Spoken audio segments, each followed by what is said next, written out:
วันขบุยกติแวแล้วนี่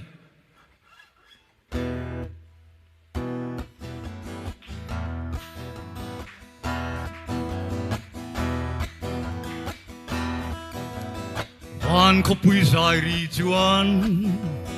กินลายหอร์หิงโออันนโมยจวนสวีลงดุมเงยdel veturi o che i pomi insome o con hak lille an kop ten huntu bin zairu lei ko krante Jerusalem tra lim te ten venan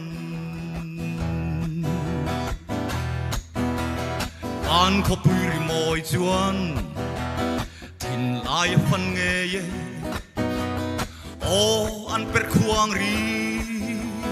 chu ava moye chu ta tel ve tu ri thei do bi chuang u thing thel piang te ta oi ti azual sel si Zairu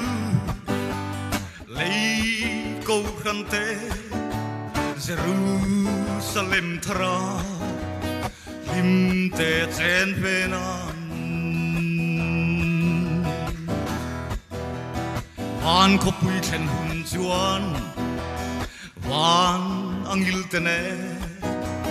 chan dam tu fakhi lim zai kan bordon si ta mangai lung du kal ta song tene lim to plau lo bi chatuan in kan lengang limin zairu lei ko khante Jerusalem thara lim te chen venan Zairu lei ko khante Jerusalem thara lim te chen venan Ivan zai thiam chin tak em o hun ma sa khan iron zaya zanai ron zai le thaya kan lom em ani china iron zai don khanin thil kha kan lo thial lak lo a kan lo tong rem chang lo dewa kha khamin lo sha thiam don nya o chuanin pukros sa hi izai ma cha kha alar a kha kha isya nga tro zana hen zai thain ti jok nge zai thalowin ti jok oh hiya engma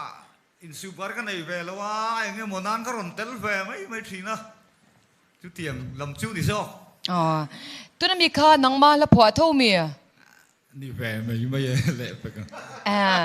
ama sai sak po ka nangma phwa ni in isya tro oh midang khana lo sapal theya ti te kha isuya ka ka enge min chil fia them ang klub deu mo ang deu ang a siam ve te kha lo om ka lau ole min chil fia kan lom originality ngai poi mo lu to yes pukros zai thiam khop mai yes e kathil ti ve thei chun ni sela recording in ei to em nang ma hin studio te record ve to ngai em nei lo ka tu na ban karon theng ngor i mo i du chuan i la phwa pani tu na mi kha ama mi hallelujah ti le tu na mi kha e a thlonin record sak che ka chak lu tu ka e a music kha ting chang po kha in siam nang ma ponin peranga chuan enge mani bel tu te in ei point mo izai hi ithiam kati tak zeta i kangai na a ting chang i per nung a zai pa han per te harzia i kashi a chu wang chuan i music bi ka chuan kangai sang tak zet cha chu i zai thiam na kha thilung le ti tak zetin ki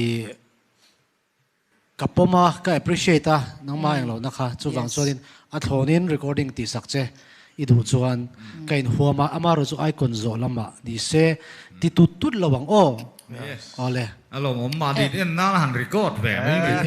sa ko mo do กติสักกติสักอันจวนอันจวนอ๋อ LPS family chingin pui safai pek che an du a an jun lo hlanang che o ko lo ngai hlan lo lo kwang ma cho i lama sa jok second round ai ron sak khai record thuna ka du ve ni o kha kha sei lo kha le